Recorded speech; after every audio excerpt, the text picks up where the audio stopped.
Hey friends, good afternoon. Welcome back to my channel British accent glory में मैं हूं आपका दोस्त अजीत पटेल। फ्रेंड्स, जैसे कि हम लोग इंग्लिश के प्रेपोजिशंस को डिफ्रेंशिएट करते हुए चले आ रहे हैं, सो आज हम कुछ इंग्लिश के प्रेपोजिशंस को डिफ्रेंशिएट करने वाले हैं इस वीडियो के थ्रू, जो कि हमारे हैं इंग्लिश के prepositions with, been, among and amongst.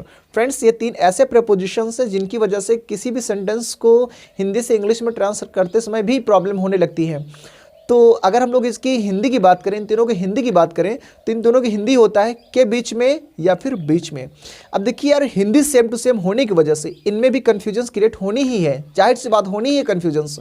तो हम लोग इन्हीं तीनों के कन्फ्यूजन्स को इस वीडियो के थ्रू दूर करने वाले हैं। सो फ्रेंड्स, अगर आपको भी लगता है कि इन तीनों को लेकर मुझे भी कन्फ्यूजन्स होती है, तो इस वीडियो को लास्ट तक देखिए। वीडियो अच्छी लगी इसको लाइक करिए और अपने फ्रेंड्स में इसको शेयर करिए। ओके, सो फ्रेंड्स, टाइम को वेस्ट ना करते हुए अपने पॉइंट पे आते हैं। देखिए, आज का जो हमारा पहला प्रेपोजिशन है वो है बिटवीन। फ्रेंड्स, ये बिटवीन जो है, इसको कहाँ और किन कंडीशंस में यूज़ करना है, हम लोग इस वीडियो के थ्रू सीखने वाले हैं। तो देखिए, जो हमारा बिटवीन है, जब किसी भी सेंटेंस के द्वारा हमें ये पता चल रहा है कि कोई व्यक्ति है या फिर कोई वस्तु है, वो किन्हीं दो व्यक्तियों के बीच में है, ठीक है, उस सेंटेंस के द्वारा जो व्यक्ति या वस्तु है वो ज़्यादा नहीं, सिर्फ दो व्यक्तियों के बीच में होने की बात हो रही हो उस सेंटेंस में, तो वहाँ पर तीनों प्रेपोजिशंस में बिना कुछ सोचे समझे बिटवीन यूज कर देना है। कोई व्यक्ति या वस्तु किन्हीं दो व्यक्तियों या वस्तुओं के बीच में हो किसी भी सेंटेंस में, ये पता चल रहा हो, तो वहाँ पर हमको बिटवीन यूज कर देना है। एग्जाम्पल के माध्यम से समझते हैं और अच्छी तरीके से समझ में आएगी। देखिए, पहला जैसे मैं एग्जाम्पल मैंने कहा कि भाई कोई राज की बात है, और मैंने अपने फ्रेंड्स कहा भैया ये राज की बात हम दोनों के बीच में रहनी चाहिए, आप और हमारे, हम दोनों के बीच में रहनी चाहिए राज की बात। तो जो राज की बात है वो दो व्यक्ति यानी हम है और सामने वाला, उन दोनों के बीच में होने की बात किया जा रहा है।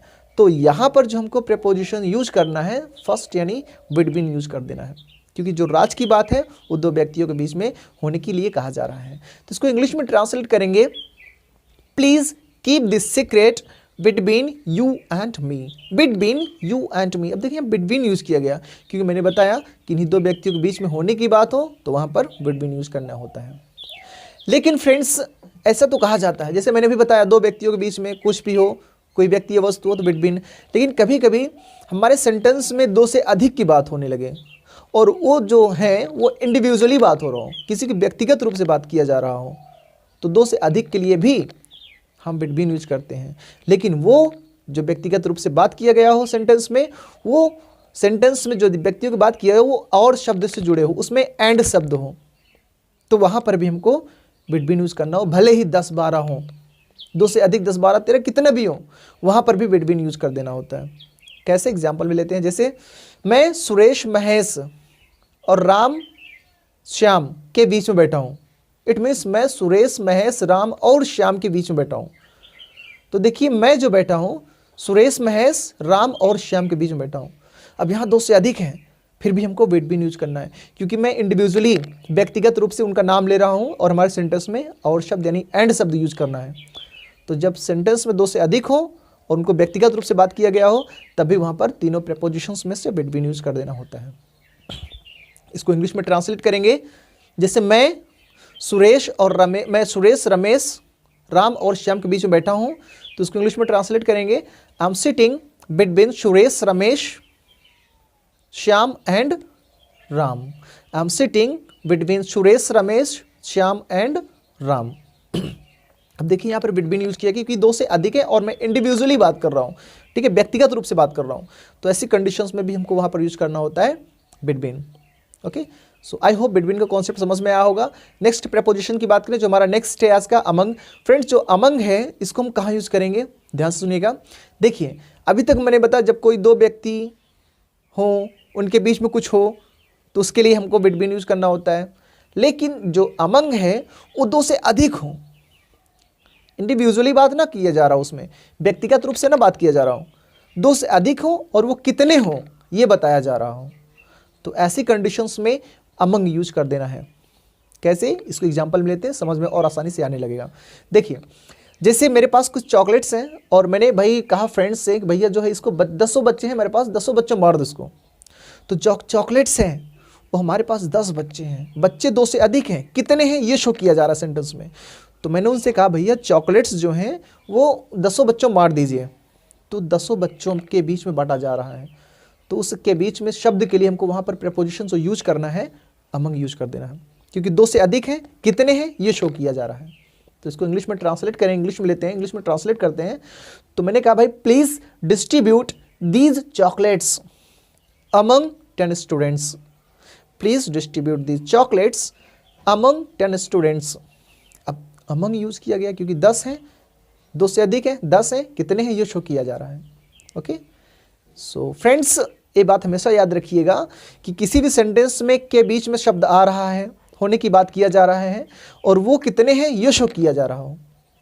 जैसे 2 ना हो, 2 से अधिक हो, 3 4 5 6 7 कितने भी हो, उसमें कितने हैं ये शो कर रहा हो। नेक्स्ट एग्जांपल की बात करते हैं अमंग की। तो देखिए जैसे मेरे पास एक मोबाइल थी, मैंने कल जो उसको 4 किताबों के बीच में रख दिया, तो आज मुझे बताना हुआ कि भैया कल मेरी मोबाइल जो है 4 किताबों के बीच में रखी गई थी। ठीक है, मुझे याद है मैंने रखा था, तो मेरी मोबाइल 4 किताबों के बीच में रखी गई थी। तो मेरी मोबाइल जो है एक वस्तु है, वो कितने 4 किताबों के बीच में रखी गई थी। तो उसके लिए हमको जो 4 किताबों के बीच में, जो के बीच में शब्द है, इसके लिए हमको वहाँ पर अमंग यूज कर देना है, क्योंकि 2 से अधिक है और कितनी है किताबें, कितनी किताबों के बीच में थी ये शो किया जा रहा है। सो इसको इंग्लिश में ट्रांसलेट करेंगे, my mobile was kept, my mobile was kept among 4 books, my mobile was kept among 4 books. Okay, so friends I hope among का भी कॉन्सेप्ट आपको अच्छी तरीके से समझ में आया होगा। नेक्स्ट प्रेपोजिशन पर चलते हैं हम लोग। जो हमारा नेक्स्ट प्रेपोजिशन है वो है अमंगस्ट। फ्रेंड अमंगस्ट का जो हमारा होता है प्रेपोजिशन का जो कॉन्सेप्ट होता है, उसको समझने के लिए सिर्फ एक छोटी सी बात याद रखनी है कि जब कोई व्यक्ति या वस्तु किन्हीं 2 से अधिक व्यक्तियों के बीच में पाई गई हो सेंटेंस के द्वारा, और वो कितने व्यक्ति या कितने वस्तुओं के बीच में है ये ना शो कर रहा हो। ओके, जैसे मैं थोड़ा चॉकलेट्स वाले एग्जाम्पल फिर से ले लेता हूँ। तो जैसे मैंने कहा अभी पिछले एग्जाम्पल में कि भैया चॉकलेट जो है 10 बच्चों में बांट दो, 10 बच्चों के बीच में बांट दीजिए। तो उस जो के बीच में शब्द है, वो जो चॉकलेट्स है वो 10 बच्चे हैं, यानी उन 10 के बीच में बांटने की बात किया जा रहा है। तो 10 बच्चों यानी बच्चे कितने वो शो कर रहा है। लेकिन अमंगस्ट में होता है कि कितने हो ये ना शो कर रहा हो, 2 से अधिक हो लेकिन कितने हो ये शो ना कर रहा हो। तो ऐसी कंडीशंस में हमको जो प्रेपोजिशन वहाँ यूज करना है अमंगस्ट यूज कर देना है। तो चॉकलेट्स का एग्जाम फिर से ले लेते हैं, क्योंकि ये इजी थोड़ा है। तो जैसे मुझे कहना हुआ भैया कि ये मेरी चॉकलेट्स जो हैं वो जितने बच्चे ना बच्चों में बांट दो यार, ये चॉकलेट्स बच्चों में बांट दीजिए। तो बच्चे कितने हैं ये नहीं शो किया जा रहा है, बच्चों में बांट दो, कितने भी हैं यहाँ नहीं बताया जा रहा है। तो ऐसी कंडीशंस में हमको वहाँ यूज करना होता है अमंगस्ट। तो इसको इंग्लिश में ट्रांसलेट करेंगे, please distribute these chocolates, please distribute these chocolates amongst children. ठीक है, please distribute these chocolates amongst the children. ठीक है, अब यहाँ अमंगस्ट यूज किया गया क्योंकि मैंने बताया कि 2 से अधिक हो, कितने हो ये ना शो कर रहा हो अमंगस्ट, लेकिन 2 से अधिक है, कितने हैं, कितने के बीच में है ये शो कर रहा हो सेंटेंस में, तो वहाँ पर अमंग। लेकिन अगर 2 के बीच में है तो वहाँ पर बिटवीन। और बिटवीन का थोड़ा और डीपली जानकारी लेते हैं। तो जब 2 से अधिक हो और इंडिविजुअली बात कर रहा हो, कितने हैं, इंडिविजुअली व्यक्तिगत रूप से उनका नाम शो कर रहा हो, और सेंटेंस में और यानी एंड शब्द आया हो, चाहे 2 से अधिक कितने भी हों उसमें एंड शब्द लगा हो, तो वहाँ पर हमको यूज कर देना है बिटवीन। व्यक्तिगत रूप से बात करने पर उनका नाम ले रहे हो, व्यक्तिगत रूप से बात करें, इंडिविजुअली बात कर रहे हैं, तो वहाँ पर बिटवीन यूज करना होता है। सो फ्रेंड्स आई होप आज का जो हमारा कॉन्सेप्ट था प्रेपोजिशंस, इंग्लिश के प्रेपोजिशंस को लेकर बिटवीन, अमंग एंड अमंगस्ट, तो आई होप समझ में आया होगा। अच्छी तरीके से समझ में आया, उसको लाइक करिए और अपने फ्रेंड्स में इसको शेयर करिए। और अभी तक हमारे यूट्यूब चैनल पर नए हैं इसको सब्सक्राइब करिए, एंड सब्सक्रिप्शन पढ़ने के बगल में एक बेल आइकन उसको प्रेस कर दीजिए ताकि हमारे आने वाली वीडियोस के नोटिफिकेशंस आपको बिल्कुल कंप्लीटली टाइम पे मिलने लगे।